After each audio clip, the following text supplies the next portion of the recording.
If you accidentally deleted your call history on your iPhone, then there is a way to recover it. Now follow this best method. First of all, simply tap on the Settings app on your mobile device. Inside Settings, tap on your name at the top, then tap on the iCloud option available there. Once you tap on the iCloud, you will have to look for the phone and contact option available in there. Simply tap on the Save to iCloud. Inside Save to iCloud, scroll down and make sure to toggle on the contacts and phone and FaceTime option available there. If it is toggle off, make sure to toggle the both of them on. And after you do so, simply go back to the iCloud again, and this time tap on the iCloud backup option available there.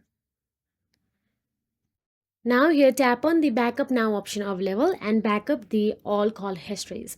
So that is it. If you found this video helpful, please like, share and subscribe, and thank you so much for watching.